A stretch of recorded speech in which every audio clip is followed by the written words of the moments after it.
Hello, everyone, and thank you for joining us today as Blake and John Mewes share their insights on how satellite imagery and geospatial technology support cover crop verification, program reporting, and conservation outcome measurements across Farmers for Soil Health program. My name is Odine Alvarez, and I'm a soil health educator with the Soil Health Institute. My colleagues Shannon Muller with the Soil Health Institute and Olivia Cayuet with the University of Missouri Center for Regenerative Agriculture are also on the call providing technical support. And the three of us support the education component of Farmers for Soil Health.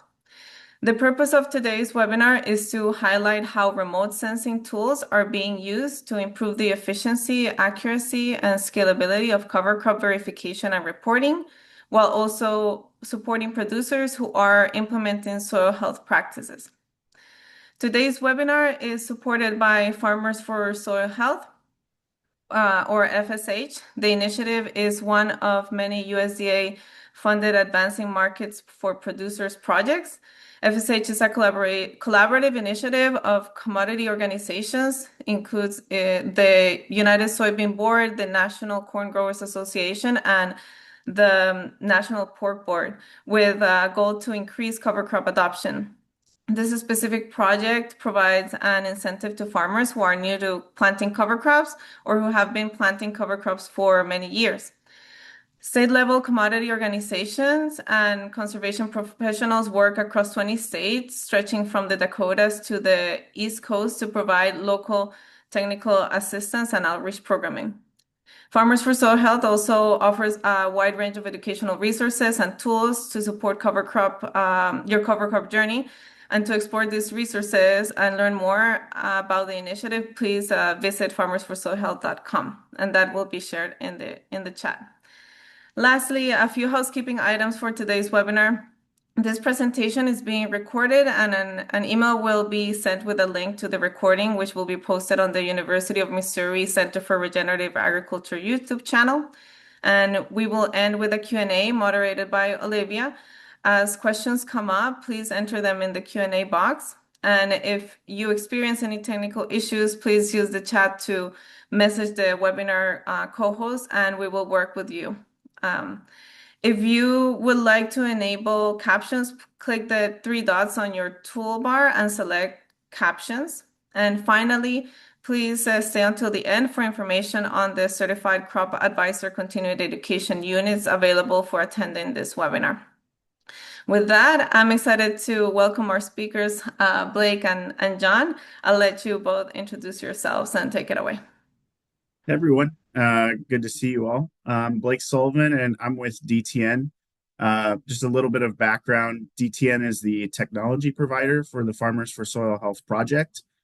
So we handle the enrollment platform, the portion where the technical assistants can go in and help with enrollment, and then finally the MRV process, which we'll be talking a little bit more about today. And I'll let John introduce himself. I am John Mewes. I'm the lead data scientist in charge of our cover crop identification efforts at DTN.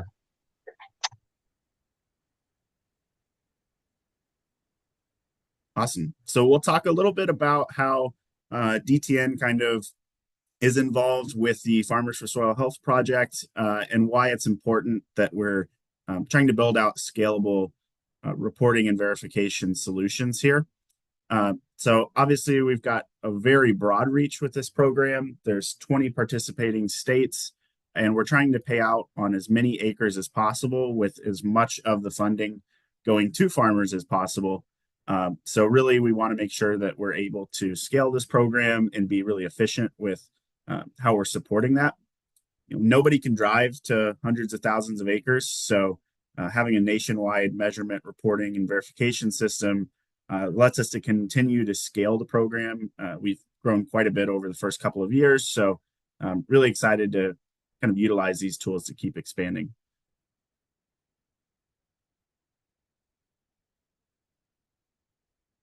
So I'll talk a little bit about just kind of fundamentally how our approach is to this problem. Again, we want to keep TAs helping with the enrollment aspects as much as possible and helping with any technical support and working through documentation and sign up processes as we can. And really, it's not efficient or great for the environment if we're driving around all of the states all of the time doing boots on the ground verification, right? So what we do is we utilize free public satellite information. So these satellites that are launched by NASA and maintained by USGS are passing over all fields over the US. And what we do is we take the information that comes back from those data layers and we overlay it with all of the field boundaries that are enrolled into our platform. John can probably speak to some of the nuances of this approach in a lot greater detail than I can. But essentially what we're watching for is green up from a period of October through April and really monitoring for different climates, different cover crop types, different cycles with different crops. So some areas that green up period may be earlier on in the fall. Other areas it could be later in the spring, just kind of dependent on species and practice implementation. And really, we kind of take that maximum green up period between scans, and that's what we're using to kind of give to our models to let it dictate whether or not we think that there's a cover crop there. So as you'll see, we do have machine learning models that are taking all of this data across all the pixels on every single field. These are about 30 meter by 30 meter grids. And then this goes back to a bunch of ground truth training data that these models were built on. So the models will learn over time about certain trends or certain areas where they're successful or not successful, and they can kind of help train themselves. Again, John can probably speak to that much more eloquently than I can. But essentially what we do at that point is we give each field a score. So it's not a binary yes or no score as to whether or not we think that there's something there, but we do give it a confidence score. So you can imagine with volunteer corn in the fall or winter annuals growing, that almost every field is going to have some level of green up in it at some point, right? And then you've also got your fields that are truly cover cropped that will typically have the highest confidence scores. But those things are not necessarily kind of a one-to-one input output there. So over time, we kind of continue to train the models on these little nuances, and then we also kind of look at the curve of that score. So if you could move to the next slide, please, I can kind of show just a little bit of the scoring process here. What we really do is we will generate a score or an outcome for each of these fields. And then over time, you can kind of see a more steep fall off at a certain point where, about those bottom 25% really need to have a closer look because they're less definitive than the fields that have kind of gotten into that top tier. Those confidence scores are generally much higher. And the other thing that we kind of do is some random sampling so that, we can double check to make sure that fields that pass actually should have passed as well. So I know some people will have fields where, it's clearly a cover crop and the model will say, hey, this didn't pass the MRV process. There is some random sampling in there just as kind of a quality control. Obviously, we want to make sure that the money from this program is going to people that do implement the practice and not just going out for anybody if they're able to somehow get through the system. The other thing that I would kind of add here is just as we go through this, these fields that do fail. That's why we have a technical assistance network. So across these 20 states, we have great TAs that are working with the farmers to be able to go out and verify this. We pay out on the actual implementation of the practice, not the outcome. So it's possible that there's drought or there's poor emergence or a thin stand, which would lead our models to believe that there was no cover crop planted because we can't detect it. but that doesn't necessarily always align with the program since the program does allow for just the implementation practice to stand. So that's how we kind of use the TAs and the boots on the ground, so to speak, to actually go out and verify with the farmers if there's a field that failed that actually should have passed. We do have a secondary verification process that allows for some document upload to be done to ultimately move that field back into a past state so that it can be paid out on. But just kind of wanted to throw that in there that our goal is to reduce as much of that documentation as possible. So we don't want to have to verify via documents 100% of the fields. We've really tried to get that as narrow as we can so that ultimately we can help more farmers and get more acres enrolled. And then on this next slide here, we have kind of a visual example of what we would see that I think John can speak to pretty well.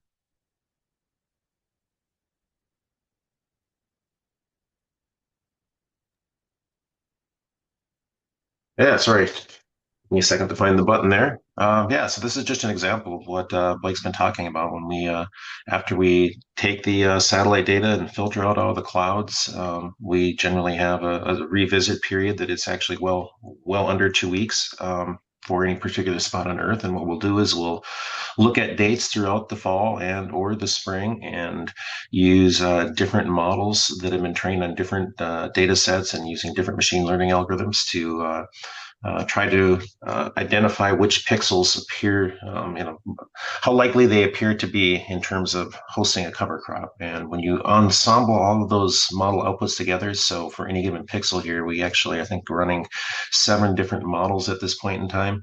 What you're seeing here is an average of the 7 scores from those 7 different models. And so I can't remember which color scheme we were using in this particular capture, but the colors are indicating scores, and you can imagine that if we superimpose your field boundaries onto this, then we can average the values of those scores within your field, and then we can look at that and develop a ranked list of which fields have the strongest and weakest evidence, and then we can target the boots on the ground verification for those fields where they're just the evidence is weakest. So that's generally the process. I think you did a good job of describing it, Blake. So I don't have a whole lot more to add. Good.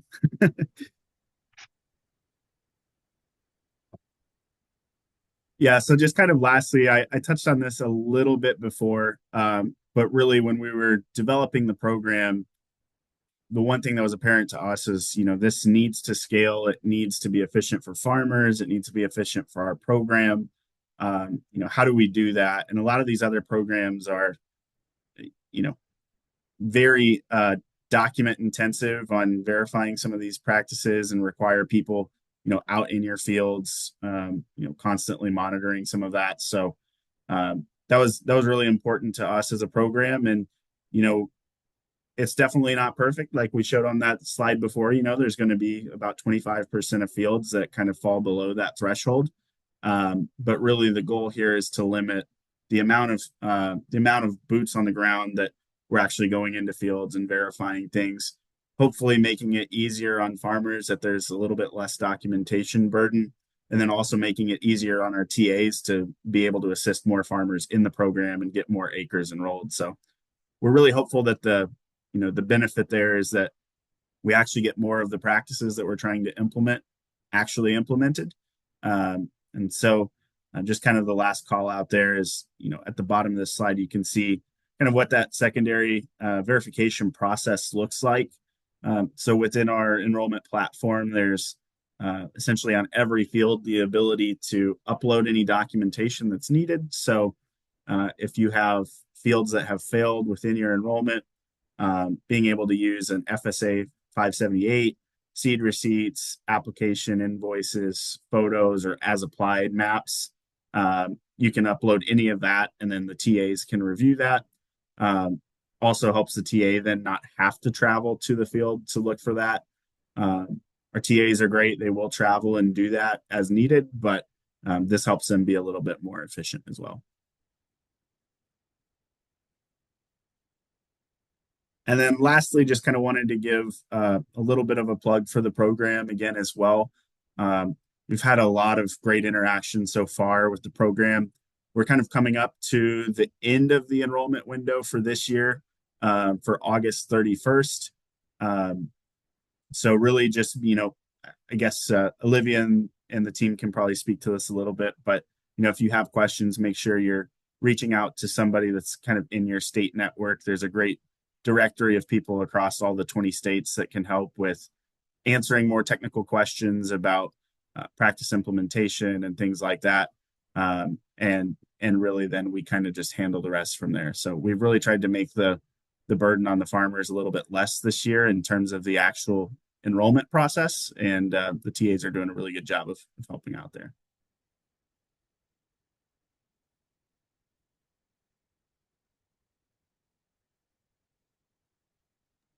Awesome. Thank you so much, Blake and John.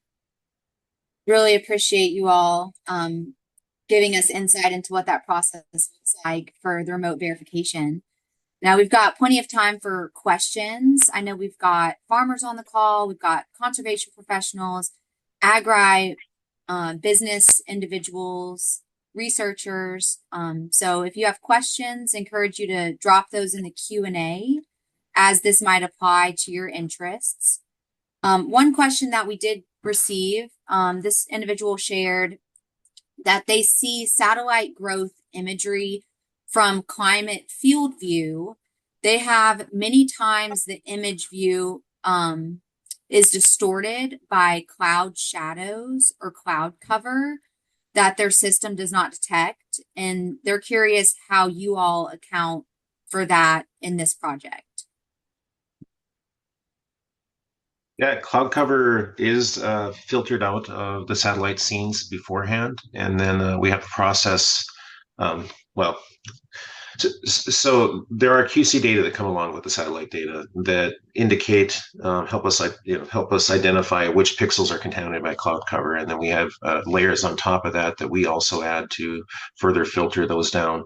And then once we filtered out pixels with cloud cover, we also have a process that comes along and does a sort of a smart interpolation between the data points we do have for each satellite, or for the different satellites, so that we get a continuous time series of what that field most likely look like on any given day, even if we didn't have a satellite overpass on that day, by connecting the dots. And then what we'll do is to run the models, what we do is we take select dates throughout the fall and spring and look at different vegetation indices on those dates and the values of those indices relative to fields that are known to be cover cropped. And that's what the models are trained on, and that's how you get to your output. Great. Thanks, John. Hopefully that answered your question, Nathan. Seth has asked, how do you differentiate between high NDVI from weed growth and a high NDVI from cover crop growth? That is a very difficult thing to do. And some of that comes down to the honest truth of it is it is difficult, and that's part of the reason why this is a scoring system and not a hard yes no system, because we just can't discriminate all of that. We do look for patterns there that might be different between cover cropping and weeds, but like as an example, it's not just the green up, it's also looking for a termination of that green up before the following crop. And but obviously you're usually going to be hopefully getting rid of those weeds before a follow-on crop too. So, even that isn't going to pick that up. So that is indeed one of the more difficult things, but it's really the only answer I have for you. Yeah, that's great. And I think, Blake touched on that, is at a programmatic level, that's something Farmers for Soil Health really strives to do, is help make that easy on the farmers with that secondary verification upload. We make it very clear throughout the project where they can upload that secondary verification. Yeah, because we know it's not a perfect science. Yeah, and the only thing I would add there too is that is why we take a partially small sample and run that against fields that would have otherwise passed, just to make sure that we're not getting any of those fields in our data set. Because it's not a perfect science trying to stop that, and obviously we don't want to be paying people just for growing weeds over the winter, right? So we do have to be kind of cautious of that. Now we have a question from Dave asking, what other conservation practices are you considering for the future, such as vegetative filter strips, etc. And I think, that pairs with one of the questions I had was what other applications for this technology do you all see or are already being utilized? Yeah, I think the one thing, John, you may be able to speak to this a little bit more in depth than I could, but the biggest thing for us is, tillage practices and kind of being able to look at general ground cover, even if it's not uh, true vegetation, right? You're still going to have some residue that's left on your fields, and kind of being able to verify some of those practices as well, just in terms of general soil uh, disturbance, right, from one season to the next, and kind of understanding, given certain areas or certain grades of land, what that kind of impact is from a conservation perspective. And obviously that typically pairs pretty well with the, cover crop planting as well, kind of being able to verify those practices together. But they don't necessarily have to be tied together. They can be separate things as well. Now, data security is something that comes up a lot and is really important to us. Is there anything that you can share about how the data from the satellites is kept secure throughout this verification process?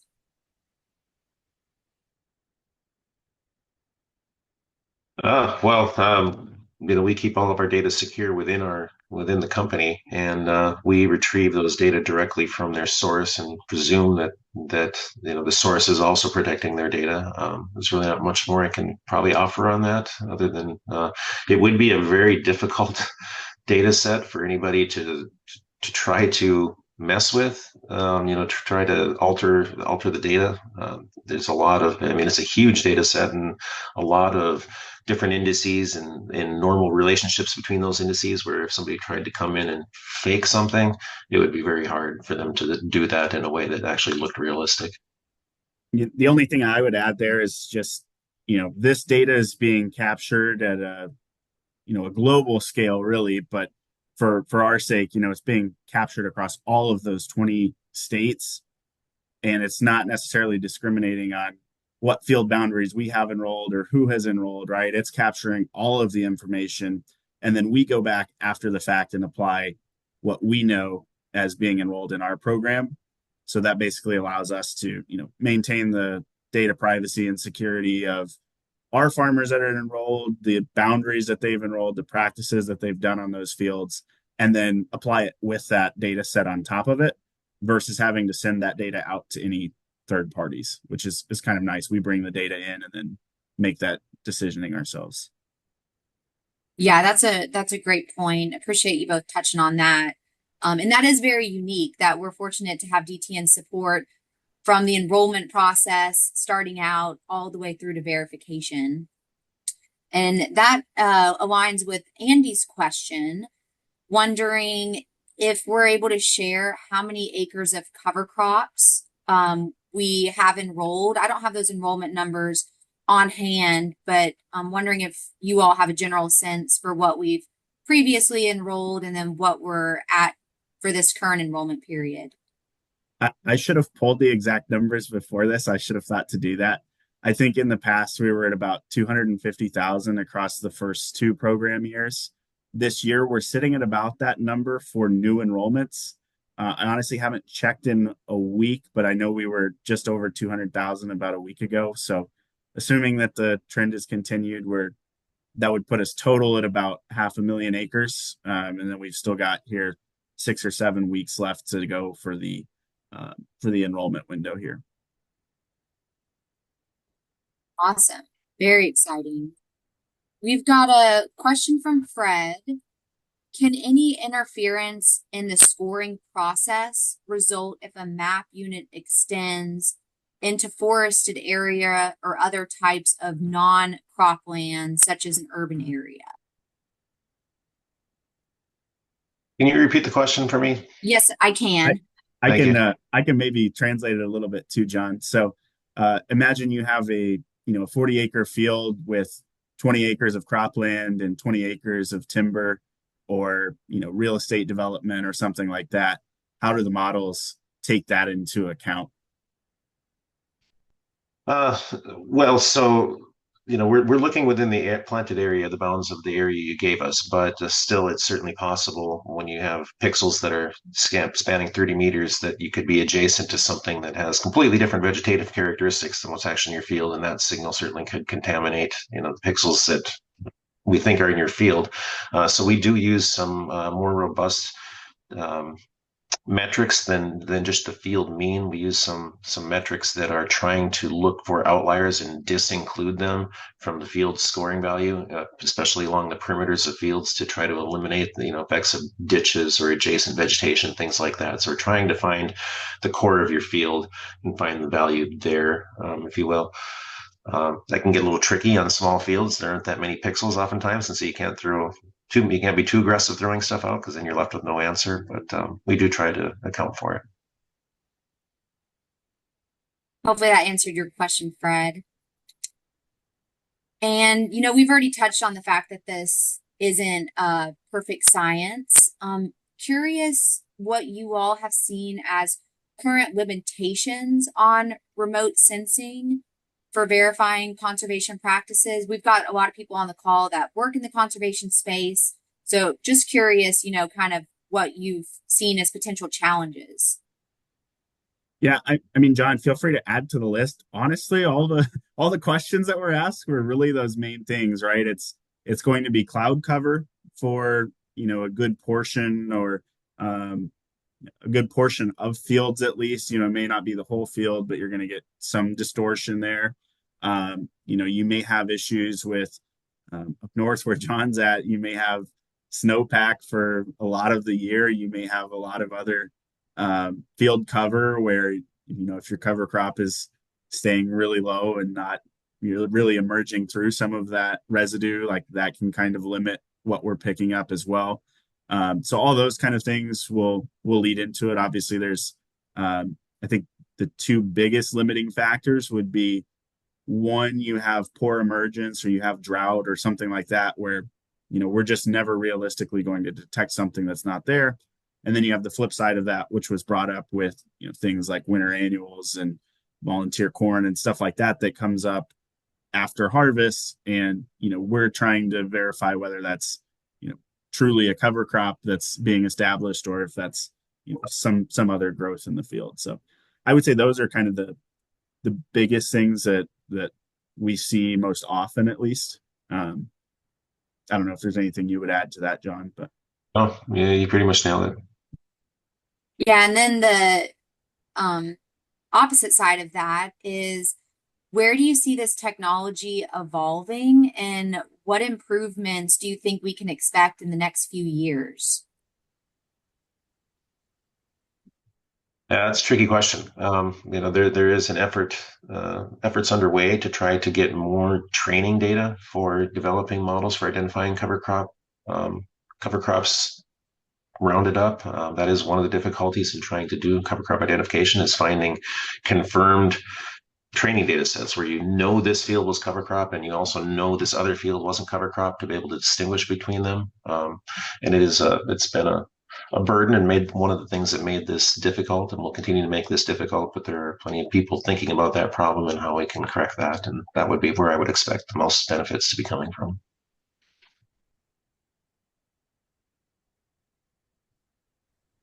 Very exciting. Last call for any lingering questions while we've got Blake and John on the call.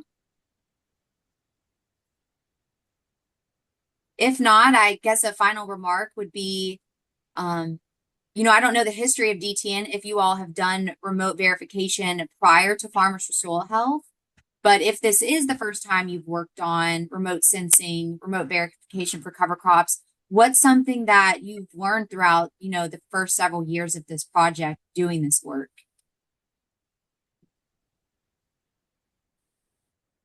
Uh, I think the thing that maybe surprised me the most is how gray everything is. That it is hard to actually get a clear answer on any given field. That's why we ended up moving to a scoring based system and try to focus the efforts on that and not be absolute in terms of a yes no, just give it a metric. Yeah, I would probably second that. There's a lot of nuance between how somebody in one state implements a practice for somebody in another state, right? So it's a different crop rotation, it's a different cover crop species or mix, it's different time of the year, it's different weather patterns. So, I think from a more core or fundamental perspective, the machine learning is there and capable and handles it well today. I think as we get to John's point, more verified data, the use of machine learning and AI to recognize more specific patterns of how specific cover crops emerge or specific regions have certain nuance. I think we can start to recognize some of those patterns and hopefully improve accuracy a little bit more. But I think the kind of core fundamental stuff's going to remain as it is, and we'll just kind of pick up on more of the nuance over time. Yeah, and you both did a great job, explaining the importance for farmers for soil health and the remote verification, being able to work at scale, verifying tens of thousands of acres, lessening the burden on farmers as well as our conservation professionals with that on the ground verification, making sure that we're paying for the practices that we're saying we're paying for. And your comment, Blake, about the machine learning ties into a question we got from Laura just now. Wondering beyond verification, this would be useful for tracking the impact of policies and programs. Is there a way to use satellite data to track cover crop use with specific crops? So wondering if either of you have comments for that. Yeah, I mean, you may be able to speak a little bit to some of this, but we do crop classification models as well. So within cover crops, essentially what we're doing is just detecting cover crops. Again, we don't really have the nuance yet between all the different varieties of cover crops, right? But from corn, soybean, wheat, kind of crop detection and classification, we do have those capabilities remotely. So being able to kind of understand what's planted on any field and then being able to tie that back to, really it's just like pieces of data that you can ultimately stitch together. So, if we know which fields were or were not cover cropped and then can kind of, associate those with, specific fields that may have a specific crop on them, we can start kind of making some of those relationships too. And I would say Very too, like exciting. programs like this are expanding the amount of acres and the available data. So it's a good thing that we're getting more acres actually implemented, and then it also helps us to learn what the actual outcomes are and be able to produce some more knowledge base around some of that stuff too, which is exciting. Absolutely. We're really thankful for DTN's partnership on this project. Appreciate both of your time joining us. I know we're well underway with enrollment, and you all are very busy. Let's see. We've got one other question. In terms of jumpstarting efforts to improve accuracy, would you see greater public involvement from other organizations like USDA, USGS, NASA? Or would that confuse the situation having too many players? That's a good Yes, question. John and I maybe have two perspectives on this. I don't know. I mean, my perspective at least, and it's all somewhat subjective, right? Mine would just be that it's always helpful to have more people involved in things like this and wanting to learn, wanting to expand the boundaries of what we can do.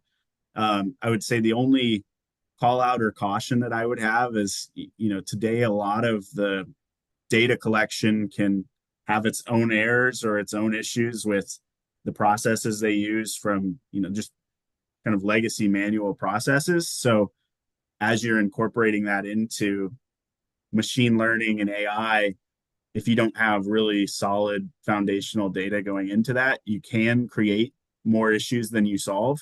So you just have to be a little bit cautious from that aspect. But in terms of the involvement, no, I think it would be very helpful. Well, we appreciate the questions. We appreciate your thoughtful answers. And with that, I will pass it to Odine for closing remarks. Thank you, Olivia. And thank you all for joining us today. Thank you, Blake and John, for taking the time to share your insights. Be sure to check our Farmers for Soil Health website. It's farmersforsoilhealth.com. A short survey will appear as this webinar concludes, and we will greatly appreciate your feedback. For certified crop advisors and certified professional soil scientists seeking a CEU credit, now is a good time to open the CCA app and select scan course code to prepare to scan the QR code. For all of our upcoming opportunities, we'll share the registration links in the chat today.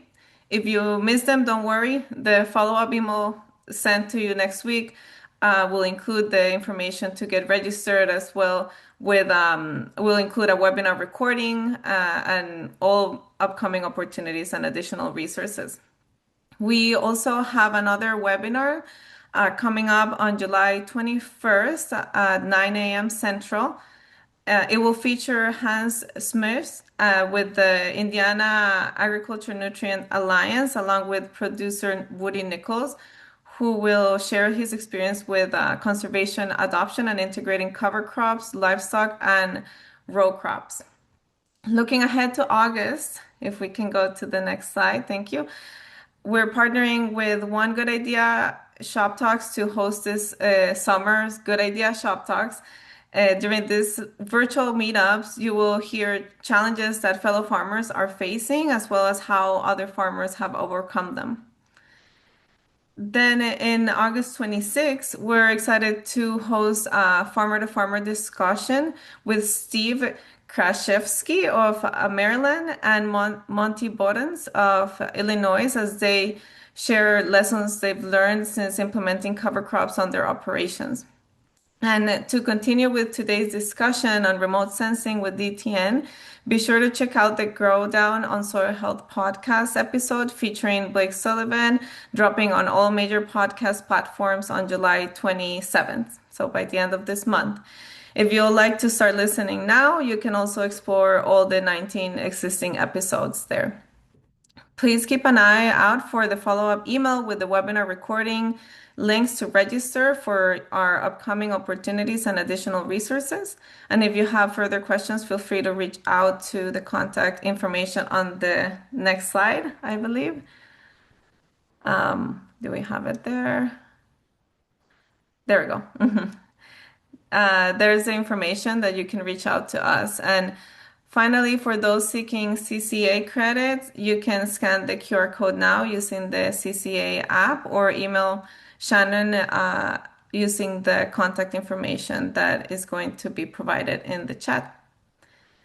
And we'll leave that there for a bit for everyone to get that scanned. And thank you again. I hope you all have a great rest of your day.